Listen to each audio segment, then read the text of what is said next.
Bienvenue à tous et je vous invite vraiment à louer le roi des rois ce matin. Nous venons ici pour vraiment louer Dieu car lui, il ne change pas et son amour dure toujours.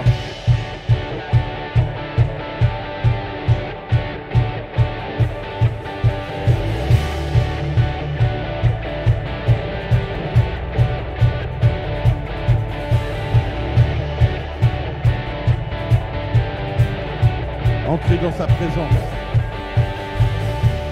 Entrez dans sa présence avec reconnaissance, car il est le roi. Et sa joie brûle nos cœurs, sa paix chasse nos peurs. Oui, il est notre roi.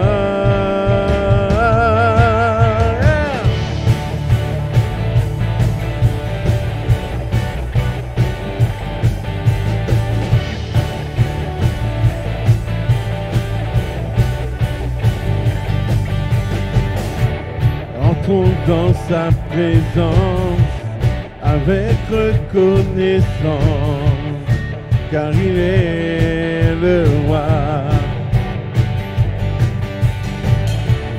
Sa joie brûle nos cœurs, sa paix chasse nos peurs. Oui, il est notre roi, notre roi. Louons le roi des cieux, que la terre entière célèbre le roi, que tous les rachetés poussent un cri de joie.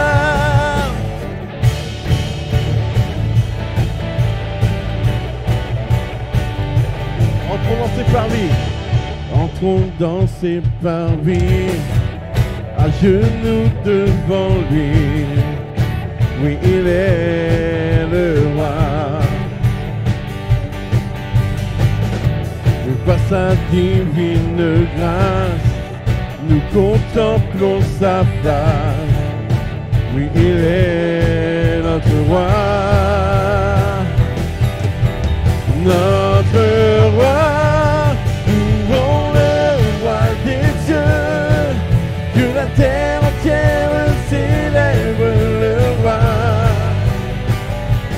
que tous les rachetés lui poussent un cri de joie. Louons le roi des cieux, que la terre entière célèbre le roi, que tous les rachetés lui poussent un cri de joie.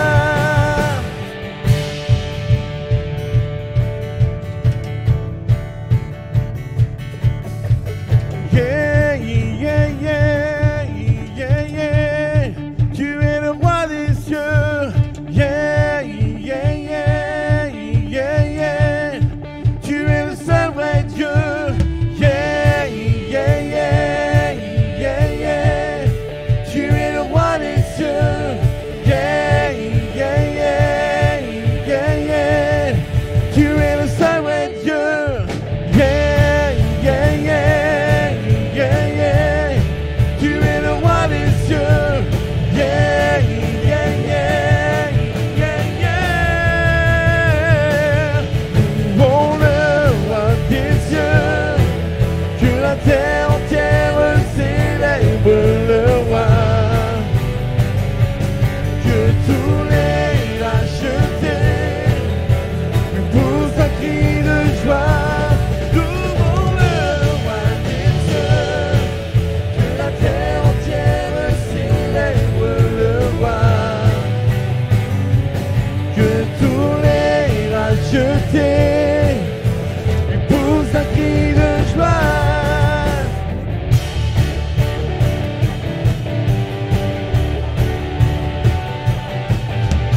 nous te remettons ces instants, Père. Tu connais nos cœurs, Seigneur, tu connais nos situations, Seigneur. Malgré tout, Seigneur, nous venons ici pour t'adorer, Seigneur, d'un cœur sincère. Même si nous ne sommes pas parfaits, Seigneur, Père, reçois notre adoration ce matin. Reçois la louange qui t'est due, Père. Nous croyons que tu es un Dieu d'amour et que tu ne changes pas.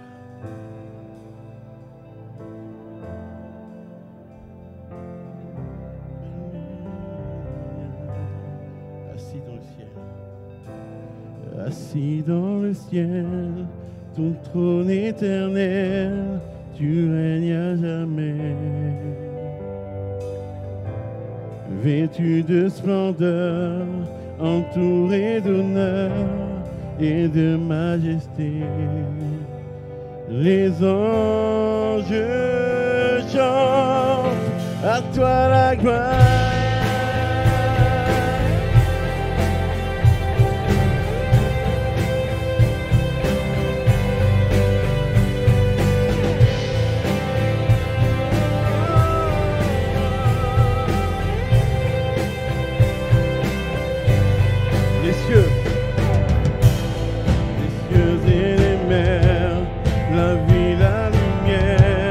Me parle de toi.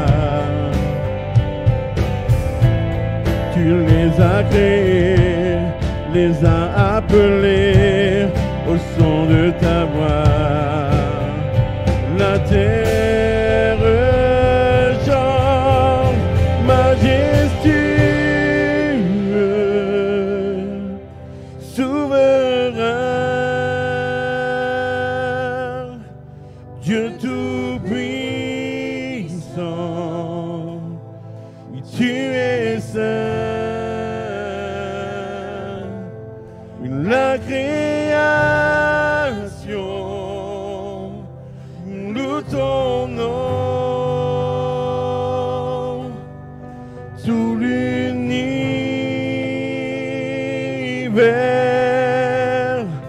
déclare à toi la gloire.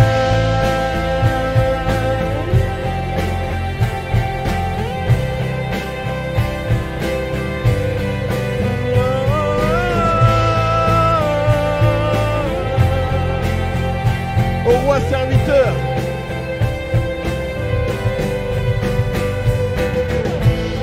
ô roi serviteur, tu vins sur la terre révéler l'amour. Divin créateur, merveilleux sauveur, tu vis pour toujours. Oh, tes enfants chantent majestueux, souverain, Dieu tout-puissant.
Élève ta voix, peuple de Dieu.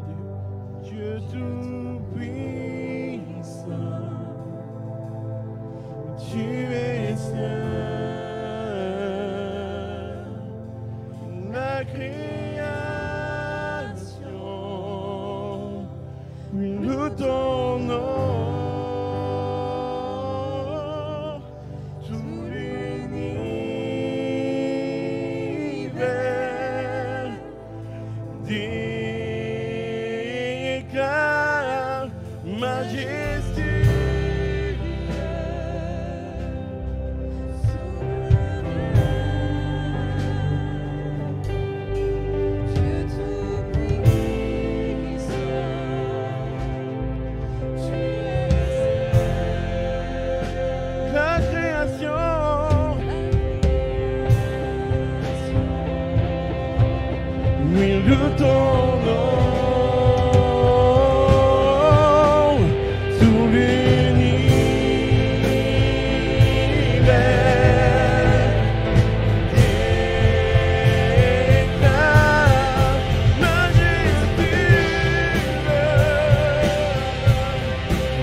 Pour déposer tes fardeaux,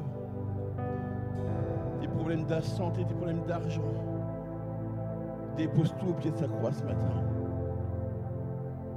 Peut-être tu es venu, tu demandes ce que tu fais là. Mais je te dis, il n'y a pas de hasard avec Dieu. Si tu es ici ce matin, c'est que Dieu veut te rencontrer. C'est que Dieu veut faire quelque chose de ta vie. Même si tu penses que tu es un moins que rien, tu es le pire des pires. Aux yeux de Dieu, tu as de la valeur plus que tu ne peux le croire. Tu as une valeur inestimable. Alors juste tu as à lui ouvrir ton cœur. Juste commence à confesser que c'est ton Dieu. Commence à confesser que lui seul peut changer ta vie. Ne crois pas que tu es à moins que rien. Enlève ces pensées négatives de ta vie, de ton esprit. Remplace ces pensées par je suis quelqu'un de valeur. Même si les gens me disent le contraire, aux yeux de Dieu, je suis quelqu'un de valeur. Ta vie a plus de prix que n'importe quoi pour Dieu. Sache ce matin qu'il est là et qu'il t'entend. Commence à lui confesser les choses. Commence à proclamer de bonnes choses Plus de paroles négatives, mais de bonnes choses pour ta vie. Je vais réussir. Je suis plus fort.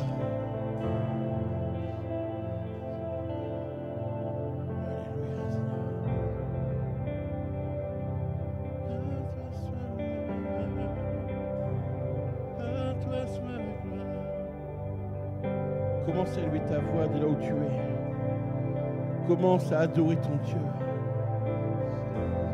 Lui était déjà là avant que tu arrives. Lui a préparé tout ce temps. Pour que ça fonctionne, il ne manque plus que toi. Nous t'adorons, Seigneur. Tu es notre Dieu. Nous te louons pour qui tu es. Nous voulons voir ta gloire ce matin. Nous élevons ton nom. Tu es seul Dieu.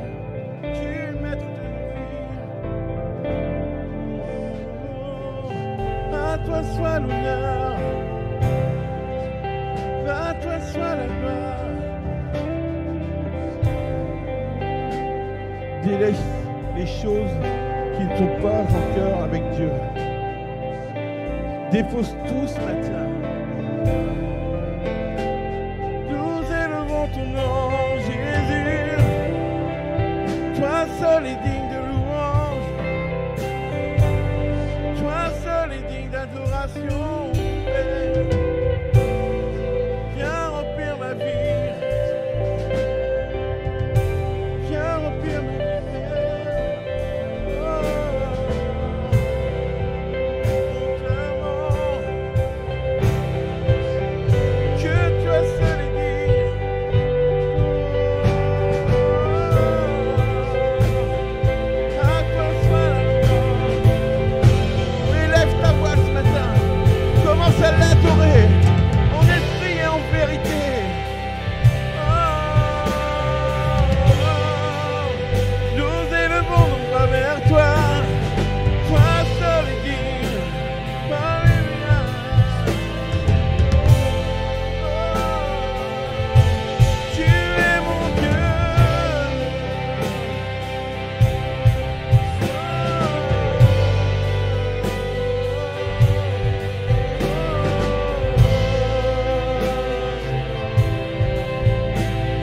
Reprends majestueux.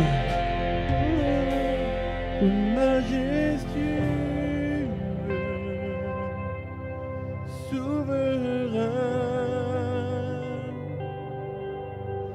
Dieu tout-puissant, oui, tu es saint, la création. Ton nom, tout l'univers,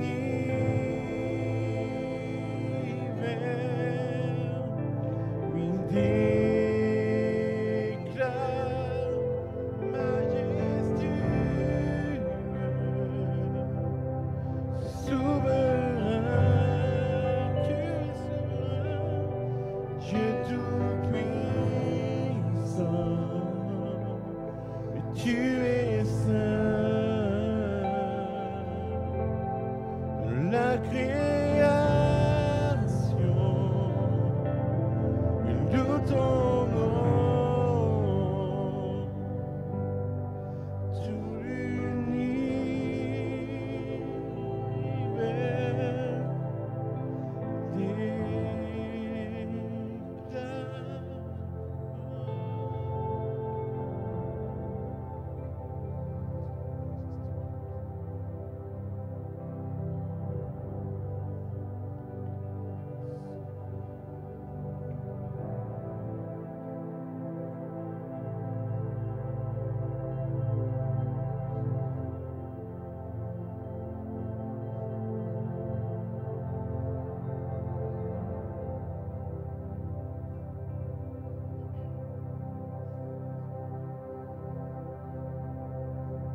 crois en Dieu notre Père.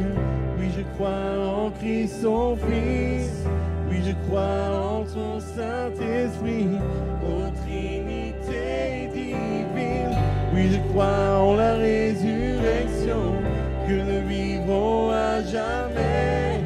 Car oui, je crois dans le nom de Jésus.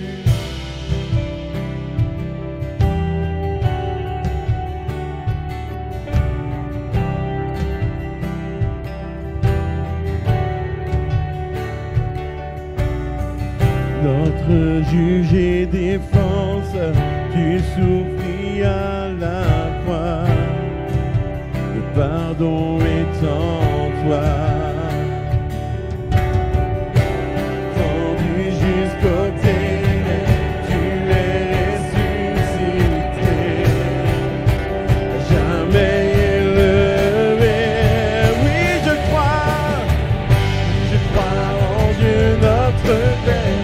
Oui, je crois en Christ son Fils. Oui, je crois en ton Saint-Esprit, ô Trinité divine. Oui, je crois en la résurrection, que nous vivrons à jamais. Car oui, je crois dans le nom de Jésus. Oui, je crois. Oui, je crois en lui. Oui, je crois qu'il est vivant. Oui, je crois que Jésus est Seigneur. Oui, je crois, oui, je crois en lui. Oui, je crois qu'il est vivant. Oui, je crois que Jésus est Seigneur.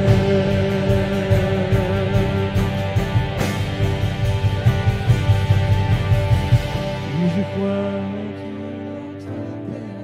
Oui, je crois en Christ son Fils. Oui, je crois en ton Saint-Esprit, ô Trinité divine.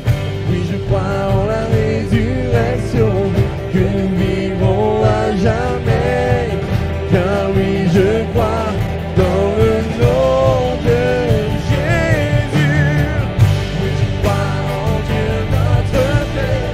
Oui, je crois en Christ son Fils. Oui, je crois en ton Saint-Esprit, ô Trinité divine. Oui, je crois en la résurrection, que nous vivrons à jamais. Je crois dans le nom de... Oui, je crois en Dieu. Oui, je crois en Dieu notre Père. Oui, je crois en Christ son Fils. Oui, je crois en ton Saint-Esprit, ô Trinité divine. Oui, je crois en la résurrection, que nous vivrons à jamais. Car oui, je crois dans le nom de Jésus. Car oui, je crois dans le nom de Jésus. Car oui, je crois dans le nom de Jésus. Alléluia.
Je me lève, les bras ouverts, je m'abandonne devant toi qui as tout donné, prosterné et soumis à ta volonté.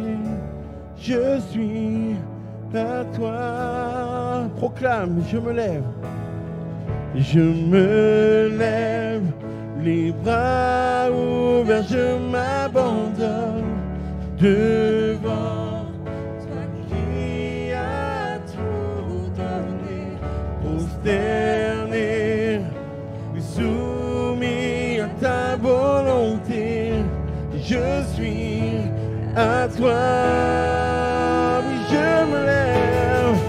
je me lève, les bras ouverts, je m'abandonne devant toi qui as tout donné, prosterné, soumis à ta volonté. Je suis à toi. Je me lève, les bras ouverts, je m'abandonne devant toi qui as tout donné, prosterné, soumis à ta volonté. Je suis à toi. Je me lève, les bras ouverts, je m'abandonne devant toi qui as tout donné, prosterné, soumis à ta volonté. Je suis à toi. Je me lève, les bras ouverts, je m'abandonne devant toi qui as tout donné, prosterné, soumis à ta volonté. Je suis à toi. Oui, je me lève, les bras ouverts, je m'abandonne devant toi qui as tout donné, prosterné, soumis à ta volonté. Je suis à toi. Je me lève, les bras ouverts, je m'abandonne devant toi qui as tout créé, prosterné, soumis à ta volonté. Je suis à toi. Je me lève, les bras ouverts, je m'abandonne devant toi qui as tout donné, prosterné, soumis à ta volonté. Je suis à toi. Je suis à toi. Je suis à toi. Oui, je suis à toi. Je suis à toi. Acclame ton Dieu ce matin. Acclame le roi des rois. Alléluia.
Je me lève, les bras ouverts, je m'abandonne devant toi qui as tout donné, prosterné, soumis à ta volonté.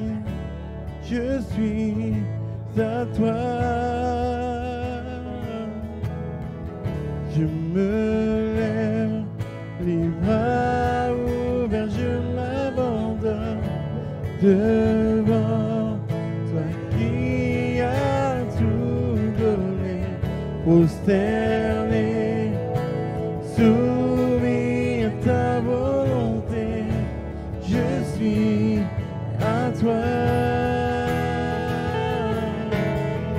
Je me lève, les bras ouverts, je m'abandonne devant toi qui as tout donné, prosterné, soumis à ta volonté. Je suis à toi. Alléluia. Je me lève. Les bras ouverts, je m'abandonne.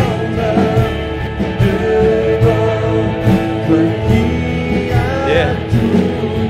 Prosterné, soumis à ta volonté. Je déclare, je suis à toi. Je suis à toi. Yes, encore une fois, une dernière fois. L'église Vivre Libre se tient dans la présence du roi. Et nous confessons que nous nous abandonnons devant celui qui a tout donné. Et nous nous prosternons, nous nous soumettons à sa seule volonté. Parce qu'il est Dieu. Il est le roi des rois. Le Seigneur des seigneurs. Alléluia. Je me lève. Les bras ouverts. Je me tiens devant toi.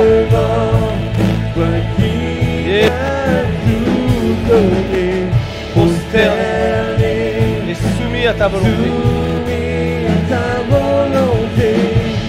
Je suis à toi. Alléluia. Est-ce que nous pouvons élever une main d'acclamation pour le roi des rois? Pas au-dessus du pasteur, c'est pas de l'équipe de worship. Combien ce moment était bon ce matin. Mais alors que nous prions, alors qu'on était ce matin dans ce lieu là-haut et on priait, on dit Seigneur, enlève de nos cœurs tout désir d'être vu. Mais augmente ce désir de te manifester. Augmente ce désir que tu sois vu au travers de tout ce que nous faisons et tout ce que nous disons. Alors ce matin ensemble, on se tient dans la présence du roi et nous bénissons qui il est. Merci à l'équipe de louange pour le job. Merci pour ce moment merveilleux que nous avons pu avoir. C'était un privilège vraiment que de pouvoir encore ce matin vous voir. Et ce qui réjouit mon cœur, à chaque semaine, les rangs reculent. Comme un petit... j'ai petit Larsen écho là, si on peut juste un peu baisser mon volume. Et au fur et à mesure des semaines qui passent, oh, je vais mettre là, ça va être bien. Je vois les rangs s'agrandissent. Les gens prennent le pas et se disent, je vais aller à l'église physiquement. Il y a quelque chose qui se passe dans l'église. C'est tellement bon d'avoir l'église sur Internet, les réseaux sociaux, et on est heureux de pouvoir diffuser sur les réseaux sociaux. Mais vraiment, on t'invite, si tu suis les cultes sur les réseaux sociaux, on t'invite à revenir à la maison. Parce qu'à chaque semaine, les gens repartent, ils ne sont pas malades. Il n'y a pas de Covid à l'église Vivre Libre. Alors on t'invite vraiment à surmonter la peur, l'angoisse, ou parfois même le confort. C'est tellement confortable finalement de ne plus avoir à sortir de chez soi et de regarder l'église à la maison.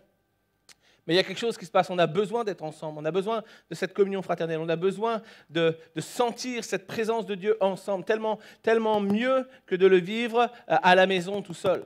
Je redis, et vraiment avec beaucoup de respect pour chaque personne qui suit sur les réseaux sociaux. Oh.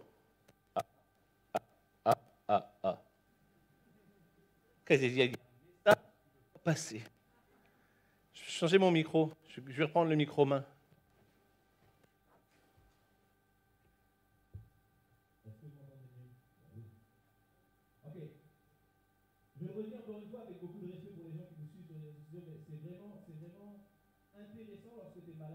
ciel, etc. Mais si tu es valide, on t'invite vraiment à venir à la maison, à venir passer du temps ensemble.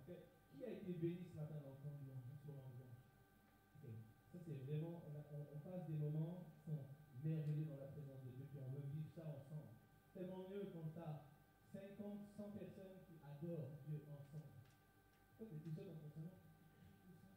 Mais nous, on a ce privilège dans l'Église de pouvoir être ensemble. Alors ce matin, c'est une joie de pouvoir avancer avec vous sur cette nouvelle série, Une seule race. Qui a compris la semaine passée que Dieu a créé l'homme, l'humanité à son image?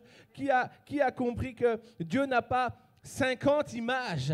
Dieu n'est pas le lundi blanc, le mardi noir, le mercredi jaune, etc., etc. Mais Dieu a créé l'homme à son image, et dès lors qu'il a créé l'homme à son image, l'humanité, il n'y a qu'une seule race.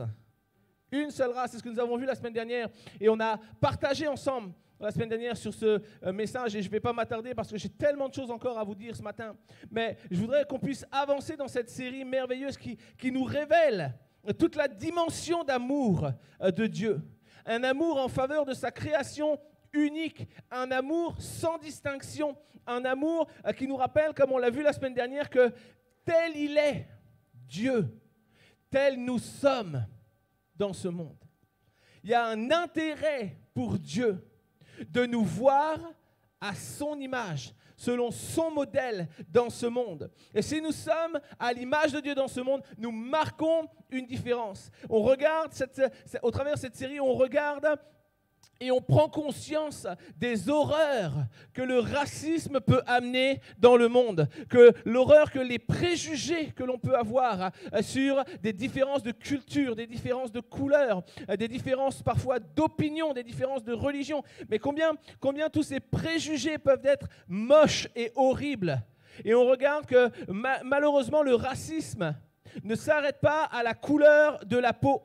Mais il dépasse la couleur de la peau et il va chercher toutes les différences que nous pouvons avoir les uns envers les autres. Il va chercher, au-delà de la couleur, il va chercher les différences culturelles, les différences spirituelles et parfois même les différences matérielles. Voici tout ce que j'ai, voici mes richesses, et je ne me mélangerai pas avec des gens de second choix. Soyons honnêtes un instant, nous avons parfois des attitudes, le monde a parfois des attitudes qui sont comme condamnables, simplement d'avoir reçu certaines pensées. Entre autres, je suis blanc et je me dresse et je ne me mélangerai pas avec les noirs ou les maghrébins. Je suis riche et je vais mépriser tous ceux qui sont pauvres ou qui vivent la pauvreté. Je suis chrétien et je vais me battre contre tout ce qui n'est pas chrétien, les musulmans, les bouddhistes. Je suis européen. Et je déteste les Asiatiques qui nous envahissent. Il y a des restos chinois à tous les coins de rue. Ils font des buffets à volonté à 11 €. Ils font mourir les restaurants français. Bien sûr, ce n'est pas ma pensée, c'est des exemples que je vous donne. En plus, j'aime les restaurants chinois. Mais soyons honnêtes, dans un sondage réalisé en 2009, le Centre d'observation de la société a annoncé ceci. Il a dit « 57% pensent que toutes les races se valent ». C'est une bonne nouvelle. Mais il y a une mauvaise nouvelle dans la bonne nouvelle, c'est que ça veut dire que 57% pensent qu'il y a plusieurs races. 35% pensent que toutes les races, que les races humaines n'existent pas. Bonne nouvelle. 8% pensent qu'il y a des races supérieures. Et j'ai fait un sondage auprès des 8% qui pensent qu'il y a des races supérieures et 100% pensent que la race supérieure, c'est la leur. Non, je plaisante, je n'ai pas fait le sondage. Mais la réalité, c'est ça, c'est que ces gens-là pensent comme ça. Kofi Annan a déclaré ceci, il a dit « Nous n'avons qu'une planète pour vivre. Et nous devons nous comprendre et nous respecter, vivre en paix les uns à côté des autres et illustrer ce que nos traditions respectives nous offrent de meilleur. Ce n'est pas aussi simple que nous le voudrions, c'est vrai. Raison de plus pour nous y employer avec plus d'ardeur et y mettre tous nos moyens et y engager tout notre cœur. » Ce message a vraiment été porté sur mon cœur suite à cette histoire de George Floyd. On connaît tous, je ne vais même pas en reparler, mais on a tellement vu tourner sur les réseaux sociaux cette vidéo dramatique. Et cette série a pour but de ramener les chrétiens et l'Église à la place qu'ils doivent occuper. On a vu la semaine passée justement cette notion d'a priori, de rejet, de parfois de chrétiens qui se disent chrétiens, mais qui ont des attitudes racistes. C'est juste incompatible. Et ce matin, nous avançons là-dedans. Nous avançons à travers les mots de George Floyd qui a déclaré à plusieurs reprises « Je ne peux plus respirer, I can breathe, je ne peux plus respirer, c'est comme ma vie est en jeu. Hey, regarde-moi, lorsque ton poids est sur moi, ma vie s'éteint petit à petit. » Et j'aimerais te dire que quelquefois, nos opinions, nos préjugés sont comme des poids sur nos vies qui nous étouffent et qui nous font mourir spirituellement. I can breathe, j'ai besoin de respirer quelque chose de nouveau que ces préjugés et cette culture de la différence. Ce matin, nous devons déclarer ensemble, l'Église de Christ doit déclarer « je ne peux plus respirer face à l'horreur du racisme ». Il y a encore des chrétiens qui, malheureusement, cautionnent et parfois même prennent parti pour des actes racistes. C'est des séries, ce matin, je parlais avec l'équipe et je disais « c'est une série que beaucoup d'églises ne prêcheront pas. C'est une série que beaucoup d'églises étoufferont. On ne parle pas du racisme, on ne parle pas de l'homosexualité. On parle pas. Dans beaucoup d'églises, c'est tellement bon de prêcher la présence de Dieu, le Saint-Esprit, l'amour, la prospérité, mais il y a des faits, il y a des choses sur lesquelles l'Église doit prendre parti. L'Église doit prendre position.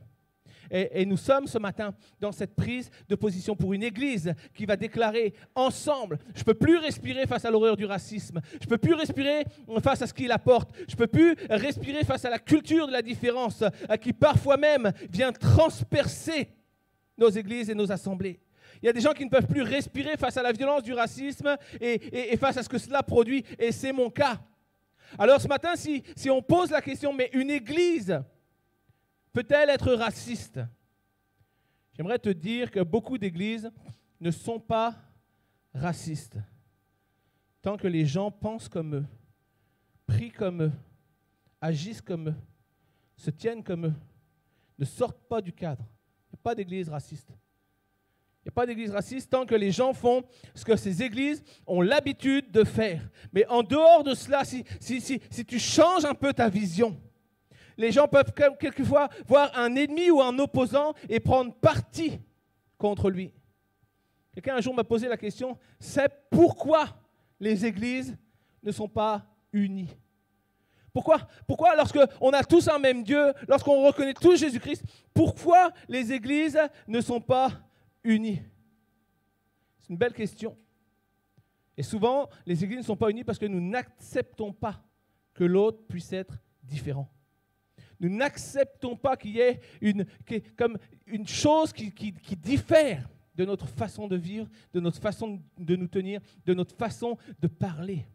Soyons honnêtes un instant, si demain dans l'église Vivre Libre arrive au premier rang, quelqu'un tatoué, la tête aux pieds, des piercings partout, dans la bouche, les oreilles et casquette à l'envers, et qui commence à louer, soyons honnêtes, combien de temps on va mettre avant d'entrer nous-mêmes dans la louange? Parce que la première chose, je ne parle même pas de racisme, je parle juste de la culture de la différence. On va regarder comme ça pendant un instant, avant de pouvoir nous-mêmes entrer dans la louange. Soyons honnêtes, je le ferai. Je le ferai parce que ce n'est pas l'habitude de l'Église Vivre Libre. Et pourtant, nous sommes l'Église Vivre Libre. Notre nom signifie quelque chose. Alors pourquoi les églises ne sont pas unies? Souvent parce qu'on n'accepte pas que l'autre puisse être différent, et donc on va comme mépriser indirectement ou rejeter indirectement. Mais il est temps, j'aimerais te dire qu'il est temps que l'Église de France, mais aussi l'Église Vivre Libre comprenne que les détails ne sont pas essentiels. Tatoué, pas tatoué, casquette, pas casquette, charismatique ou pas charismatique, worship fort ou worship faible, louange 1 heure ou louange 15 minutes. L'essentiel de ce qui nous rassemble, c'est Jésus-Christ mort sur la croix et le Saint-Esprit qui se tient dans le lieu et qui anime nos louanges et nos messages et nos prédications. Alors que la semaine dernière, on prêchait ici, quelle joie d'avoir à la fin du message quelqu'un dans mon bureau qui dit « Je veux donner ma vie à Jésus ». On ne cultive pas la différence. On ne regarde pas c'est quoi ta vie, c'est quoi ton histoire, c'est quoi ton passé. Non, tu as besoin de donner ta vie à Jésus. L'Église est là. Le Saint-Esprit est là. Le Saint-Esprit touche ton cœur. Nous regardons ensemble ce matin à la culture de la différence. Et cela, c'est déjà produit même du temps de Jésus. Lorsque Jésus marche avec ses disciples, Jésus enseigne les disciples. Et savez-vous quoi? Qu'est-ce que les disciples vont faire? Les disciples vont juger quelqu'un qui est différent. Marc 9, versets 38 et 40. Lorsqu'ils avancent, ils sont dans le ministère, ils sont formés par Jésus, et le texte dit qu'il y a quelqu'un qui vient et qui chasse des démons dans le nom de Jésus. Et Jean dit, « Maître, nous avons vu un homme qui chasse des démons en ton nom, et nous l'en avons empêché, parce qu'il ne nous suit pas. » Écoute, qu'est-ce que Jésus répond? Jésus répond, « Ne l'empêchez pas, car il n'est personne qui, faisant un miracle en mon nom, puisse aussitôt après parler mal de moi. Qui n'est pas contre nous et pour nous? » Ok, ce gars-là, il faisait différemment. Et les disciples vont dire, nous avons vu. Ok, mais tu as vu quoi? On a vu un gars qui chasse, qui se permet de chasser les démons en ton nom. Le gars, il ne marche même pas avec nous. Il ne suit pas ta voix. Il ne marche pas, il n'écoute pas tous tes enseignements. Et donc, ce qu'on a fait, on l'a empêché. Il a dit, ça suffit, tu n'as pas le droit. Et Jésus déclare, mais pourquoi est-ce que vous jugez sur les apparences? Pourquoi est-ce que vous jugez sur les méthodes? Qu'est-ce qu'il fait? Il chasse des démons dans le nom de Jésus. Il ne chasse pas des démons en son nom, le gars. Il ne chasse pas des démons dans le nom de je ne sais quel Dieu inconnu. Il agit dans le nom de Jésus. Probablement quelqu'un qui avait entendu un message, une prédication, et qui avait dit « Waouh, il y a tellement de puissance là-dedans. » Puis j'accepte Jésus, puis je m'en vais commencer à accomplir des miracles.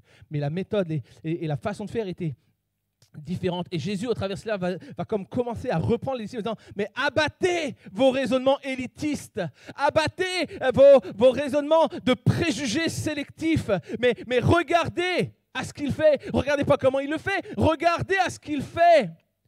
Cet homme fait la même chose que ce que je vous enseigne. Qui est pour nous n'est pas contre nous. J'aimerais te dire ce matin que l'Église n'est pas raciste. Non, parce que raciste, une église raciste, ça jette l'opprobre sur l'église. C'est tellement incompatible que les églises ne sont pas racistes. Non. Mais certaines se lèvent contre toute personne qui fréquente ou qui partage les autres religions. Okay. Comment tu peux parler, fréquenter, échanger avec des musulmans, toi qui es chrétien? Comment est-ce que tu peux passer du temps à prier avec des catholiques, toi qui es chrétien? Et alors l'Église n'est pas raciste, mais simplement on s'oppose, on se lève contre les gens qui partagent ou qui fréquentent avec les autres religions. Tout ça sous couvert d'une lutte anti-œcuménisme. Oh, l'œcuménisme, c'est le diable qui entre dans l'Église.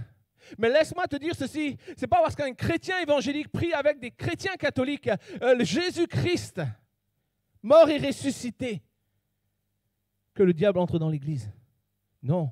J'aimerais te dire ce matin que nous sommes appelés à faire une différence.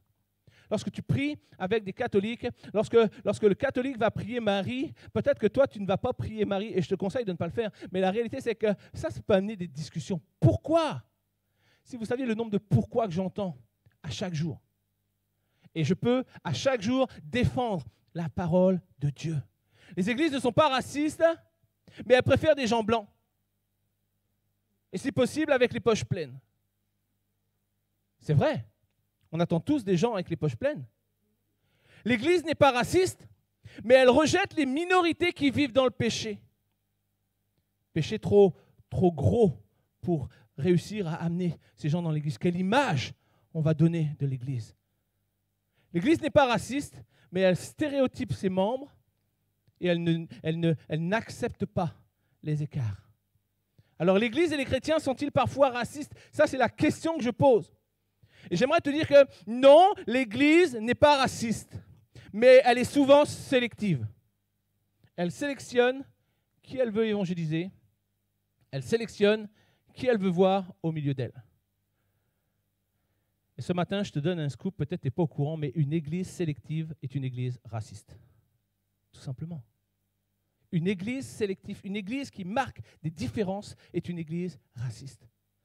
Et nous avons besoin de le comprendre et de l'accepter. Tu ne peux pas déclarer que, non, on sélectionne simplement. Nous, on n'est pas une église trop branchée jeunes, alors les jeunes qui sautent partout, on n'en veut pas trop. on les envoie ailleurs. Mais je voudrais te dire ce matin que pour ces jeunes que tu rejettes, peut-être tu perds une bénédiction, une manne que Dieu voulait envoyer au milieu de toi pour accomplir quelque chose de puissant. Un dicton dit, on va remettre l'église au milieu du village. Et ce matin, c'est ce que je désire. Je désire remettre l'église au milieu du village. Mais avant de remettre l'église au milieu du village, j'aimerais remettre Jésus au milieu de l'église. Parce qu'une église au milieu du village, si elle est vide, s'il n'y a pas la présence de Dieu, si le Saint-Esprit n'est pas dedans, elle n'accomplira rien. Nous avons besoin de réaliser qu'il nous faut remettre Jésus au milieu de l'église. Il nous faut remettre Jésus au milieu de nos vies. Il nous faut aligner nos pensées avec les pensées de Christ. Prenons conscience ce matin que toute forme de sélection, que tu le crois pas, que tu le veuilles pas, mais toute forme de sélection s'apparente à du racisme ou du rejet de l'autre. Certains chrétiens vont refuser d'approcher certaines personnes. Certains vont dire, moi je ne veux pas évangéliser, je ne veux pas parler avec les Arabes, avec les musulmans, je ne veux pas parler avec les prostituées, je ne veux pas parler avec les drogués. Moi, je ne suis pas fait pour évangéliser des gangsters. Mais nous devons réaliser ce matin que lorsque nous sommes sélectifs, lorsque nous refusons, lorsque nous disons, lui, il mérite qu'on lui parle de Jésus. Lui, il mérite moins que je lui parle de Jésus. Nous sommes racistes. Le racisme va au-delà d'une confrontation des couleurs. Nous avons besoin de réaliser que toute forme de racisme et d'exclusion ou de discrimination sont des freins à l'évangélisation et sont une offense à Dieu. Ce Dieu qui a créé l'image qui a créé l'humanité à son image. Je veux déclarer ce matin que l'Église Vivre Libre, l'Église dans laquelle nous vivons, notre Église, et je m'adresse à vous ce matin, mais je veux déclarer que l'Église Vivre Libre est une Église pour tous.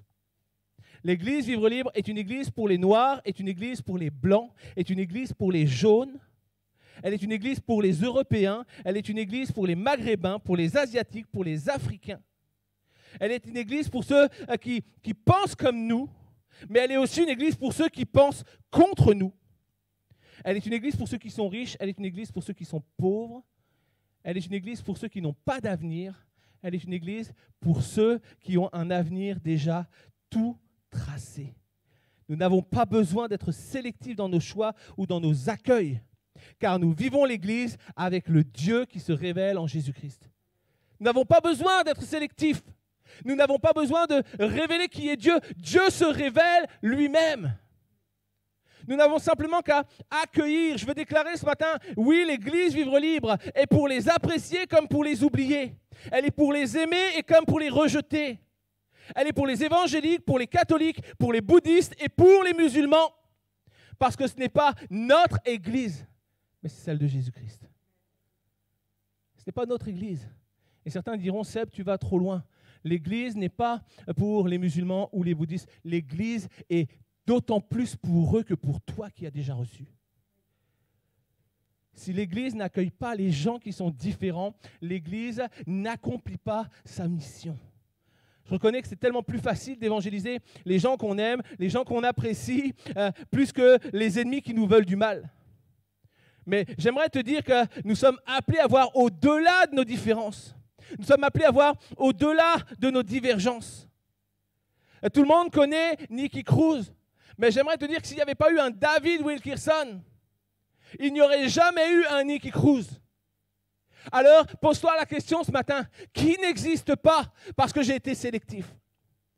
Qui n'existe pas parce que j'ai pas désiré lui porter la parole de Dieu? Nous devons dépasser nos divergences. Nous avons besoin d'aller au-delà de nos divergences. Et ça, c'est l'histoire de toute une vie, c'est l'histoire même de la parole de Dieu. Les Juifs rejetaient les Samaritains.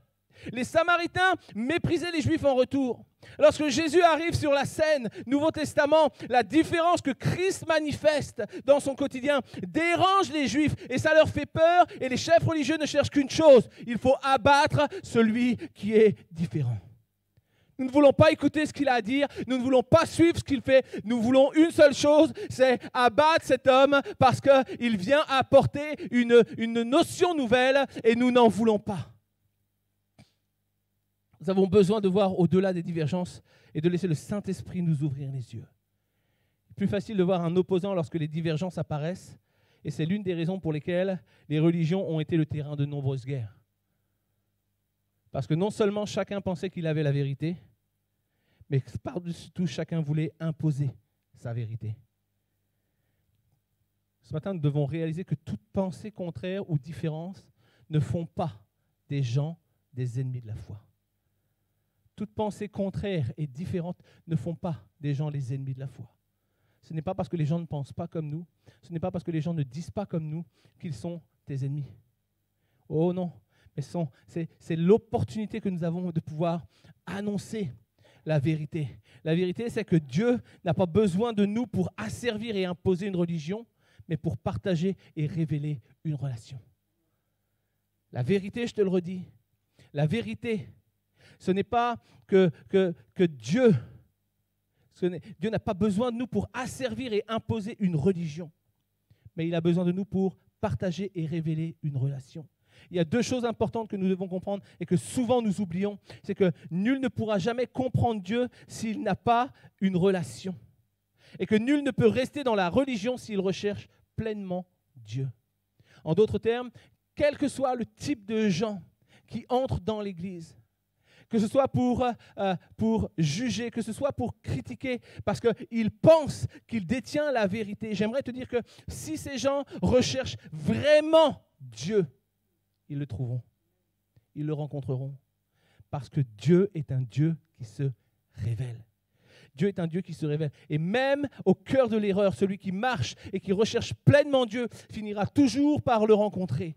Finira toujours par le rencontrer au travers Jésus-Christ. Si tu veux maintenir, nous avons besoin d'une relation avec Dieu, d'une relation au travers le Saint-Esprit qui nous permet de voir les gens au-delà des divergences, au-delà des choses qui nous opposent, de voir des gens qui ont besoin de connaître et de rencontrer la vérité. Nous avons besoin de maintenir une relation, mais si tu veux maintenir une bonne relation, il est nécessaire et impératif de renouveler ta vision.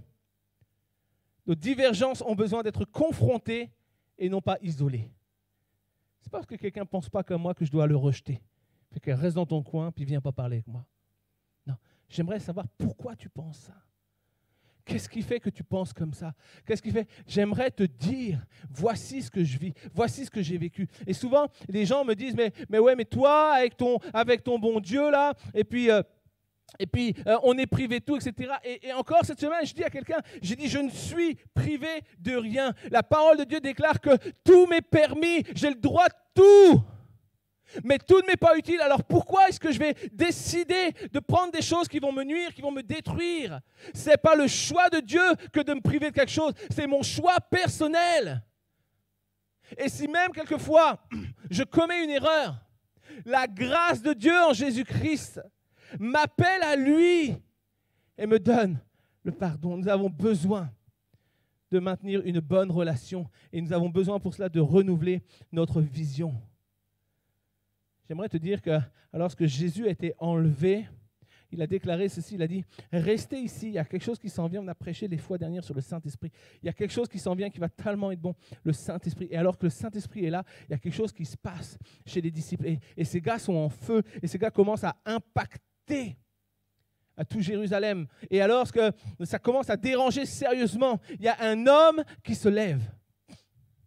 Et cet homme, nous le connaissons dans la parole de Dieu, nous le connaissons sous le nom de l'apôtre Paul.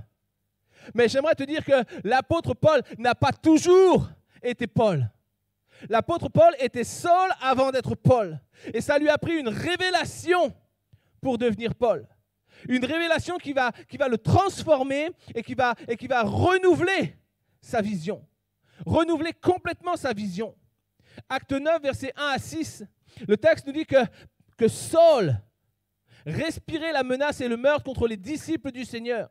Il se rendit chez le souverain sacrificateur et lui demanda des lettres pour les synagogues de Damas, afin que s'il trouvait des partisans de la nouvelle doctrine, hommes ou femmes, il les amena liés à Jérusalem. Et comme il était en chemin et qu'il approchait de Damas, tout à coup, une lumière venant du ciel resplendit autour de lui. il tomba par terre et il entendit une voix qui lui disait « Saul, Saul, pourquoi me persécutes-tu » Et il répondit « Qui es-tu, Seigneur ?» Et le Seigneur lui dit « Je suis Jésus que tu persécutes. Et il te serait dur de régimber contre les aiguillons. » Le texte nous dit « Tremblant et saisi d'effroi, il dit « Seigneur, que veux-tu que je fasse ?» Et le Seigneur lui dit « Lève-toi, entre dans la ville et on te dira ce que tu dois faire. »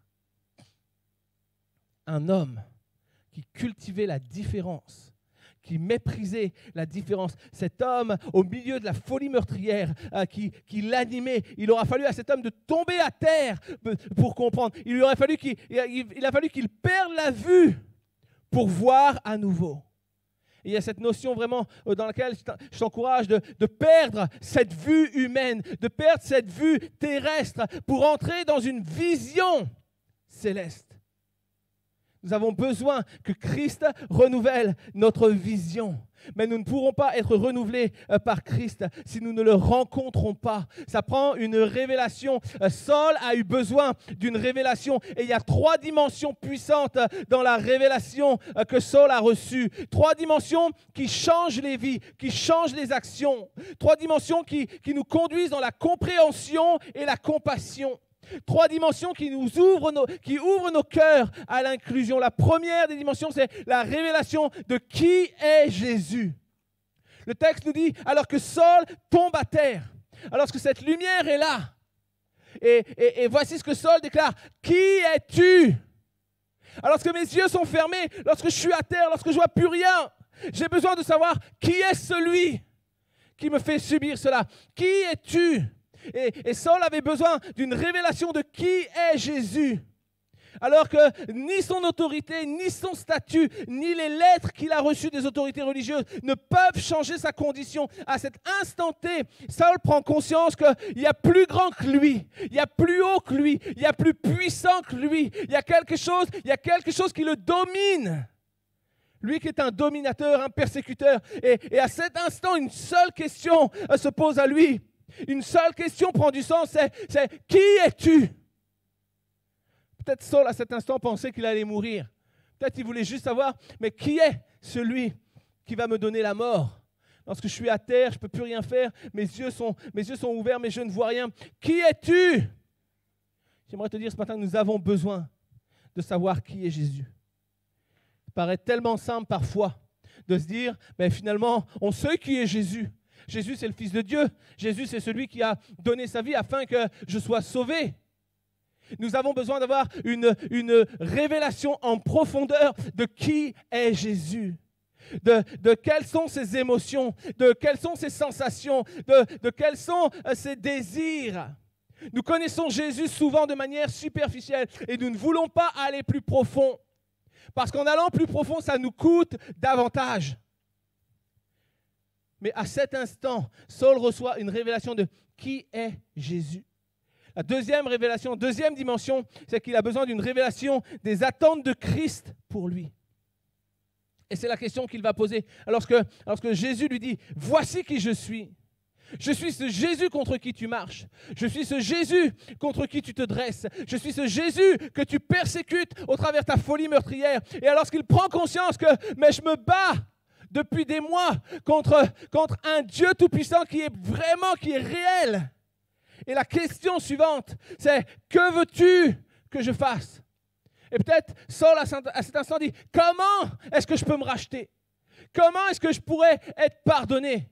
Que veux-tu que je fasse ?» Je te dire que accepter Christ ou le reconnaître, ne suffit pas pour vivre comme lui. Et c'est ça notre problème. Le problème de l'Église qui cultive la différence, c'est que nous avons accepté un Jésus sommairement. Nous avons accepté Jésus, nous vivons l'Église, mais nous n'avons pas été en profondeur pour découvrir qui est Christ. J'aimerais te dire ce matin que si nous connaissons Christ dans les profondeurs de qui il est, l'Église aujourd'hui vivrait un bond phénoménal.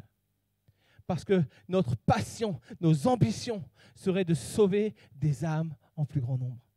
notre passion serait de partager autour de nous, à toute personne que nous connaissons, voici celui que j'ai rencontré, voici celui qui a changé ma vie. Tellement content de voir que, encore aujourd'hui, les nouvelles personnes qui ont gagné l'Église invitent des nouvelles personnes. Pourquoi? Parce que quand tu as trouvé quelque chose de bon, quand tu as trouvé quelque chose qui change la donne, tu n'as qu'une envie, c'est de le partager. Tu n'as qu'une envie, c'est d'évangéliser. Que veux-tu que je fasse? Nous avons besoin de reconnaître Jésus-Christ pleinement. Nous avons besoin de partager une révélation parce que la révélation apporte la compréhension. Je comprends qui est Jésus. La compréhension apporte la relation parce que je le connais. Je veux passer du temps avec lui. Je veux le découvrir davantage. Je veux apprendre de lui. Et la relation apporte la transformation. Plus je le fréquente et plus je lui ressemble. Et plus je lui ressemble, plus il est vu en moi et plus mes actions sont à son image. J'agis comme lui. Je parle comme lui. J'aime comme lui. Et je dépasse mes a priori et mes jugements sur autrui. Je ne vois plus des gens différents, je vois des gens qui ont besoin d'un Jésus. Saul avait besoin d'une révélation de qui était Jésus. Saul avait besoin d'une révélation des attentes de Christ pour lui. Ça, c'est une réalité. La révélation de qui il est ne sera jamais parfaite si elle n'est pas accompagnée de ce qu'il fait. Souvent, nous voulons la révélation de Jésus de qui il est. Oui, il est mon sauveur. Mais la révélation de Jésus-Christ, la révélation que nous avons de Jésus-Christ ne sera jamais parfaite si elle n'est pas accompagnée de ce qu'il fait. Mon cœur aligné au sien, mes mains qui agissent comme lui, ma bouche qui parle comme lui. Nous avons besoin de cela. Et la troisième dimension de la révélation de Saul, c'est une révélation de sa destinée. Saul avait besoin de savoir, mais finalement, qu'est-ce que tu vas faire avec moi ?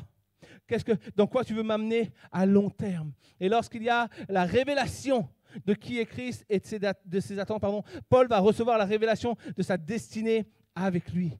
Toi, tu es un meurtrier, mais tu seras un missionnaire du salut qui annonce la vie. Toi, tu es un persécuteur aujourd'hui, mais demain, tu seras le protecteur. Toi, tu es enfermé dans ta religion qui condamne celui qui est différent, mais demain, tu seras l'outil du changement. Et nous connaissons la différence entre Saul et Paul. Nous connaissons la différence entre le meurtrier et le prédicateur. Nous connaissons la différence entre l'ennemi de Christ qu'il était et l'ami de Christ qu'il est devenu. Saul, tu seras un témoin comme je l'ai été. Je t'appelle à être et à marquer la différence. Je t'appelle à être un exemple. Toi qui rejettes tes dissemblables, tu seras celui qui unira les nations du monde. Est-ce que je peux me permettre de te dire que le plan de Dieu pour ta vie est identique au plan de Dieu pour Paul? Nous avons besoin de prendre conscience que lorsque la parole de Dieu nous parle de qu'est-ce que Dieu attendait de Paul, Dieu attend la même chose de chacun d'entre nous. Notre priorité doit être de prêcher qui est Jésus-Christ, de ne pas regarder aux différences culturelles, de ne pas regarder aux différences de couleurs, de ne pas regarder aux différences ethniques, mais de regarder, de ne pas regarder aux différences sociales, mais de regarder au cœur qui a besoin d'un sauveur. Tu seras un témoin comme moi-même je l'ai été, tu prolongeras ce que j'ai fait. Ça prend une révélation pour changer et nous devons accepter cette révélation et nous devons la cultiver afin qu'elle gagne chaque partie de nous, afin qu'elle gagne mes pensées, afin qu'elle gagne mon cœur, afin qu'elle gagne mes actions, afin qu'elle gagne mes paroles. Une révélation de Christ, quand elle est acceptée et cultivée, elle nous aligne sur le cœur de Christ pour changer notre destinée. Une révélation de Jésus-Christ, lorsqu'elle est acceptée et lorsqu'elle est cultivée, elle nous aligne sur le cœur de Jésus-Christ et elle change notre destinée. L'humanité n'a pas besoin d'accusation de la part de l'Église. Ça paraît tellement simple. Je sais que beaucoup vont dire « Seb, tu ne nous apprends pas grand-chose. Sois sérieux là. » Et reconnais que quelquefois, tu as eu des yeux critiques. Tu as eu des yeux qui ont jugé. Tu as eu des yeux qui ont comme méprisé certains types de personnes, certains types de communautés. L'humanité n'a pas besoin d'accusation de la part de l'Église. mais elle a besoin d'une révélation qui prend naissance dans la compassion. Elle a besoin d'une révélation. Qu'est-ce que Jésus faisait? Jésus se révélait aux gens au travers de la compassion qu'il avait pour eux. Qu'est-ce que Paul faisait? Il prolongeait ce que Jésus faisait lui-même. Il aimait les gens et il révélait, il manifestait Jésus-Christ au travers l'amour et la compassion qu'il avait pour eux.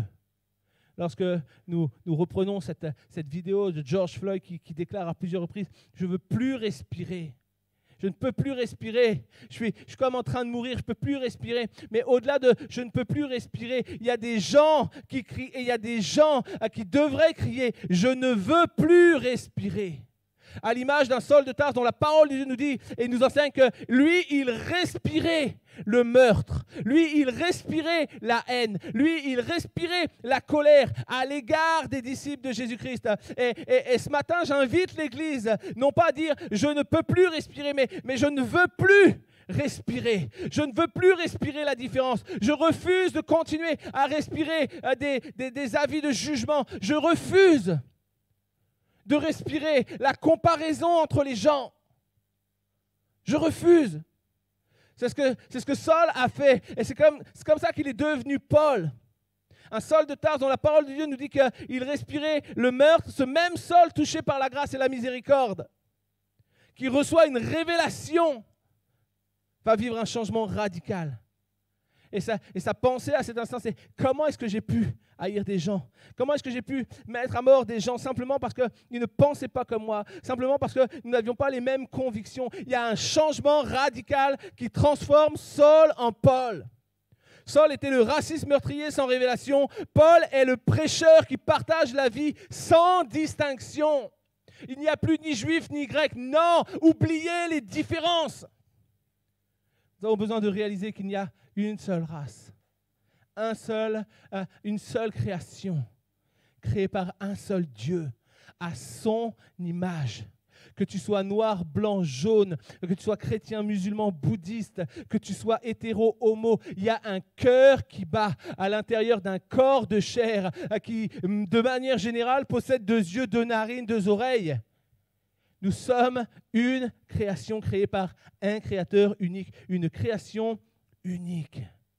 Qu'est-ce qui se positionne entre ces 2 personnes, entre un Saul meurtrier et un Paul prédicateur? Qu'est-ce qui prend place entre les deux? Quelle est la charnière qui crée la différence? La charnière s'appelle Jésus-Christ. La charnière s'appelle Jésus-Christ. Et nous avons besoin d'une révélation pour être changés. J'aimerais te dire que si tu cultives la différence, tu récolteras l'indifférence. Si tu cultives la différence avec les gens te renverront l'indifférence. Les gens n'auront que faire de toi, que faire de tes discours, que faire de tes paroles. Si tu cultives la différence, tu récolteras la froideur, le mépris, le rejet. Pendant que j'appelle les musiciens à venir me rejoindre, et on va prendre ensemble un chant merveilleux qui nous parle de l'amour que Dieu a eu pour nous. Je voudrais simplement conclure ce matin en te disant que si tu cultives la différence, tu vas récolter de la part du monde l'indifférence, la froideur, le mépris, le rejet. Les gens n'auront que faire de qui tu es. Les gens n'auront que faire de qu'est-ce que tu dis. Les gens n'auront que faire du Jésus que tu sers si tu les méprises, si tu marques des différences. Parce que je suis blanc et parce que machin est noir, ou parce que je suis chrétien et que machin est musulman, ou parce que moi je suis plein aux as et que machin n'a pas d'argent. Et puis je marque volontairement une distinction. Je ne veux pas être vu avec les pauvres. Qu'est-ce que mes amis vont penser? Je ne veux pas être vu avec des noirs. Qu'est-ce que les gens vont penser? Je ne veux pas être vu avec des musulmans, des maghrébins. Qu'est-ce que mon église va penser? Je ne veux pas me retrouver au milieu d'une bande de tatoués, alcoolisés. Qu'est-ce que les gens vont penser? Pouvons-nous réaliser que où est-ce que Jésus se trouvait? Lorsque Jésus marche sur la terre, la parole de Dieu nous dit qu'il a lui-même déclaré « Mais je ne suis pas venu pour les médecins. » Pour les bien portants. Ces gens-là ont les médecins. Je suis venu pour ceux qui souffrent. Je suis venu pour ceux qui sont brisés. Je suis venu pour ceux qui sont rejetés. Je suis venu pour ceux qui sont méprisés, regardés de travers. Je suis venu pour ceux qui sont différents. Je suis venu pour tous ceux que personne ne veut voir. Parce qu'il y a quelque chose de différent en eux. Il y a quelque chose de différent et je ne veux pas être mélangé à ces gens-là. Paul respirait le meurtre. Et au fond de lui-même, il va, à un moment donné, dans une révélation qu'il va avoir, il va déclarer « Je ne veux plus respirer le meurtre et la colère ». Paul, dans sa rencontre avec Christ, va vivre une prise de conscience des horreurs de ses actes, des horreurs de tout ce qu'il fait envers des gens simplement sur une différence. C'est comme ça que Saul le meurtrier est devenu Paul. Un Paul qui a reçu une révélation et qui va être accepté par les chrétiens qu'il persécutait. Je t'invite ce matin, Église Vivre Libre, mais je t'invite aussi, Église de France, à ne pas mépriser personne, à ne pas être sélectif envers personne, à ne pas rejeter personne. Laissons les portes de l'Église ouvertes afin qu'un grand nombre puisse entrer. Sans distinction, sans discrimination, mais accueillons chacun avec un amour tellement grand, tellement puissant, que ces gens vont se poser la question, pourquoi est-ce que vous m'aimez? Pourquoi, lorsque tout le monde me rejette, lorsque tout le monde me méprise, pourquoi vous m'aimez?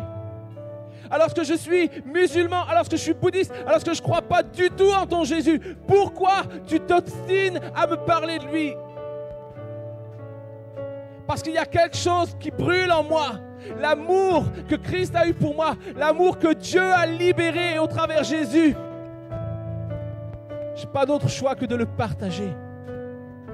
Si tu cultives la différence, tu récolteras l'indifférence, la froideur, le mépris. Mais si tu cultives l'inclusion, tu récolteras l'amour du prochain, tu récolteras le bonheur, l'estime et la considération. Tu veux que les gens t'écoutent, commence à aimer le monde.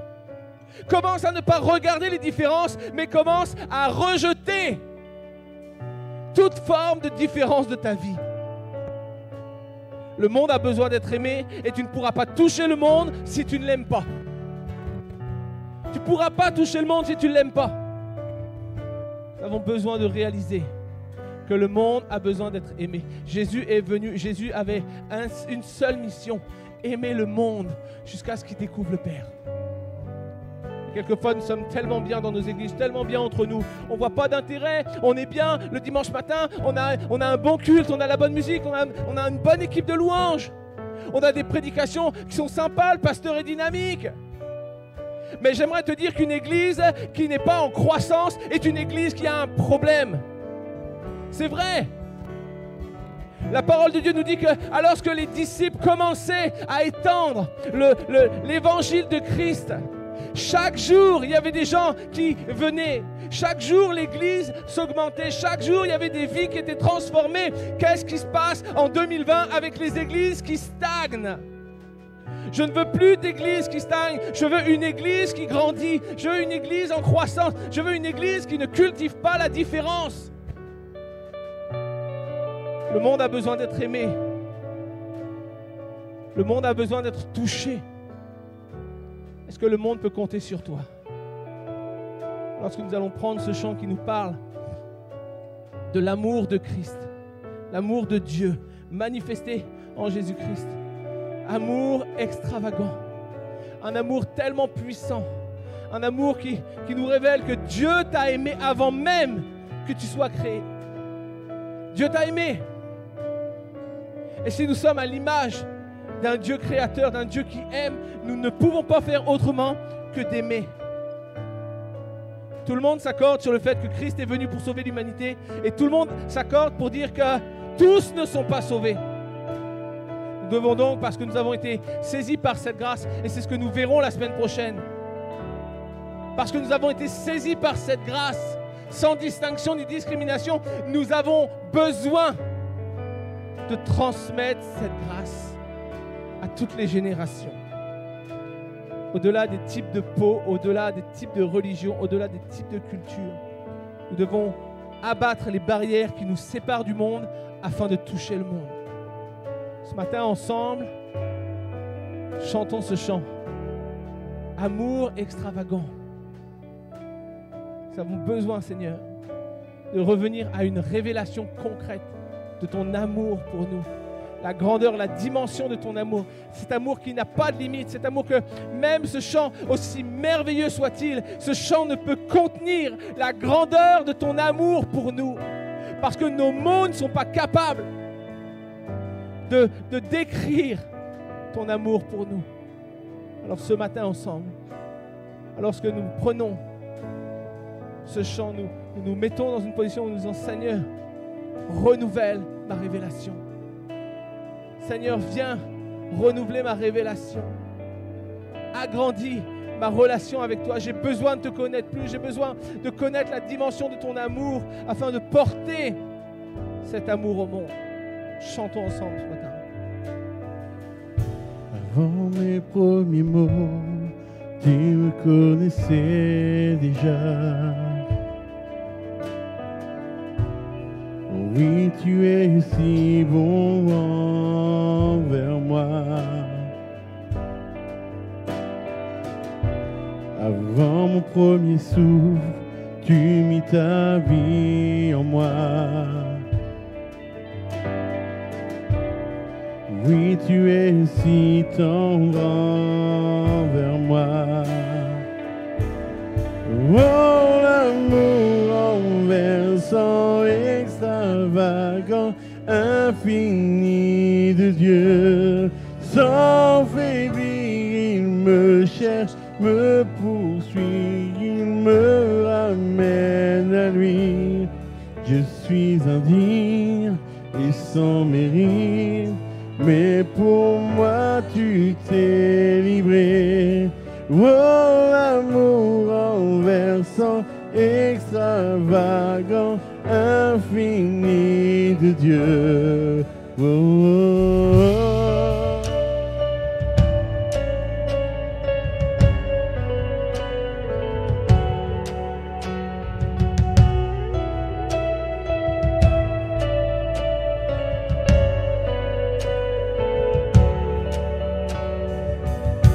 Je te rejetais, sans relâche tu m'aimais.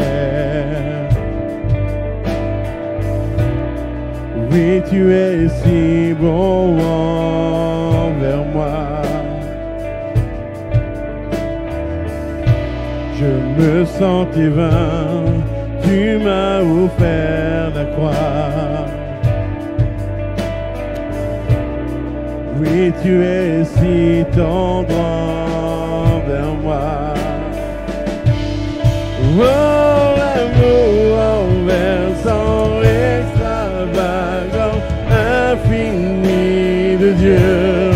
Sans faiblir, il me cherche, il me poursuit, me ramène à lui. Je suis indigne et sans mérite, mais pour moi tu t'es livré. Oh, l'amour renversant, extravagant, infini de Dieu. Oh,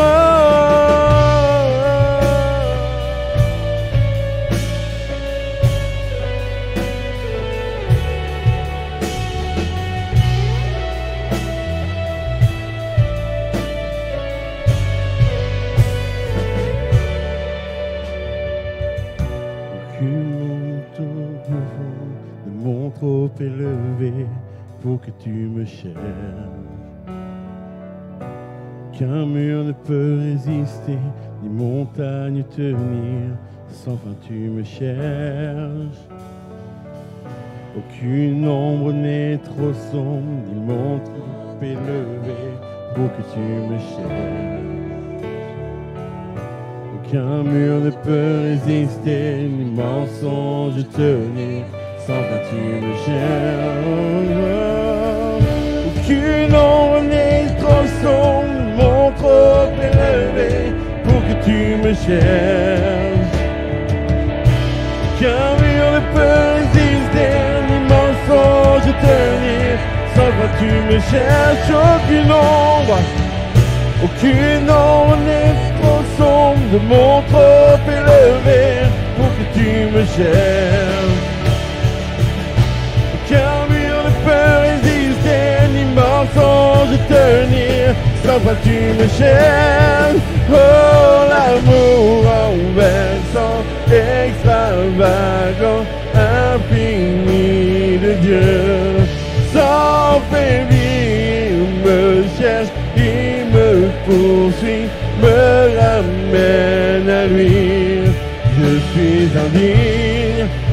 sans mérite, mais pour moi tu t'es livré. Oh, l'amour renversant et extravagant, infini de Dieu.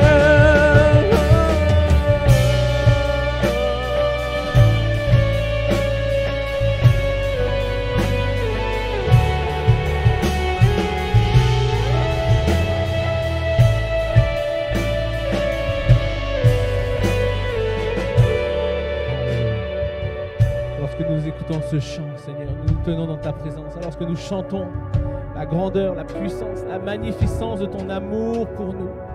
Ce texte merveilleux qui dit qu'aucune ombre n'est trop sombre. Rien de ce qui a été noir dans nos vies ne t'impressionne. Aucun mont n'est trop élevé.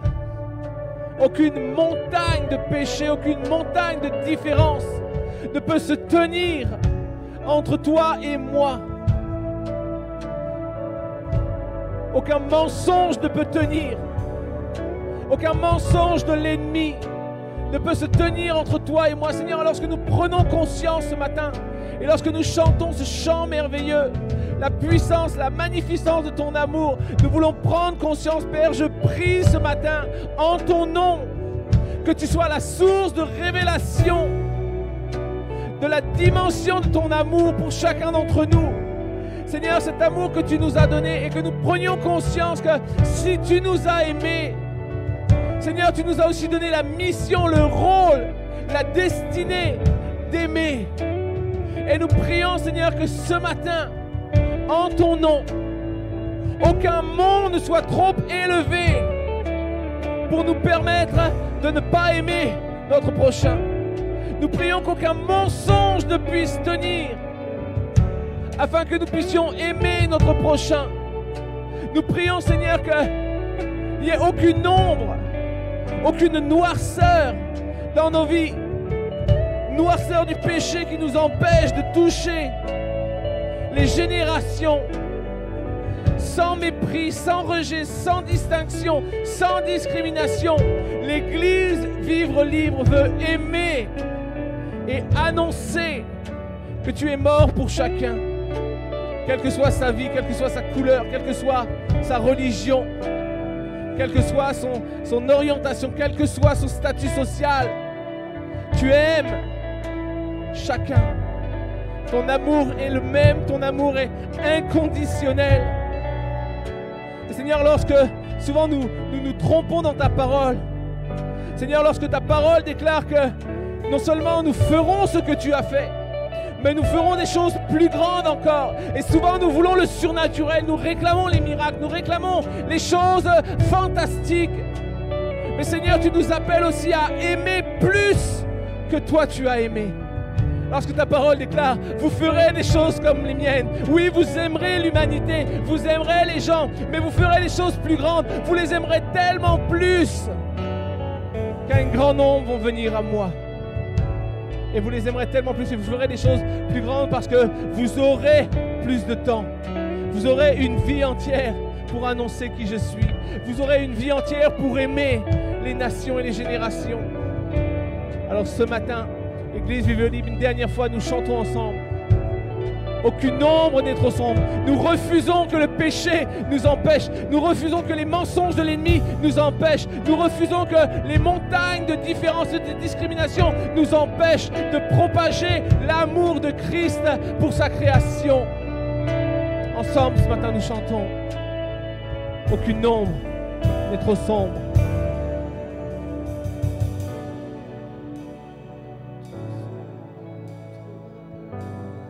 Pour que tu me cherches, aucun mur ne peut résister, ni mensonge tenir, sans fin tu me cherches. Aucune ombre, déclare ce matin.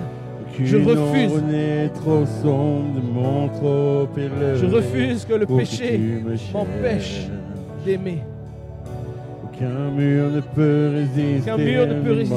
mensonge tenir, sans fin tu me cherches. Tu m'as cherché, tu m'as trouvé, Seigneur. Je veux aimer en retour, chercher en retour, offrir en retour. Pour que tu me cherches. Yes.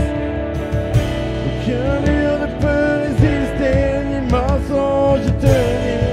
sans toi tu me cherches, aucune ombre ni trop sombre, mon trop élevé pour que tu me cherches. Aucun mur ne peut résister, ni mensonge de tenir, sans toi tu me cherches. Oh, l'amour renversant, extravagant, infini de Dieu. Sans baby, il me cherche, il me poursuit, me ramène à lui. Je suis indigne et sans mérite, mais pour moi tu t'es livré. Oh, l'amour renversant et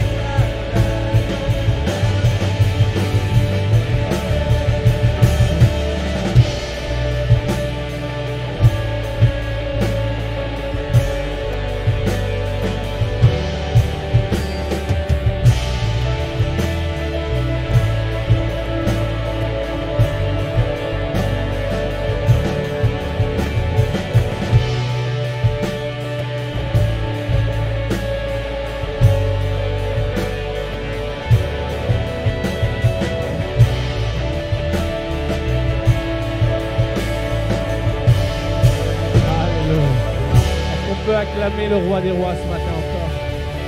À lui l'honneur, à lui la gloire, à lui la puissance, à lui le règne au siècle des siècles.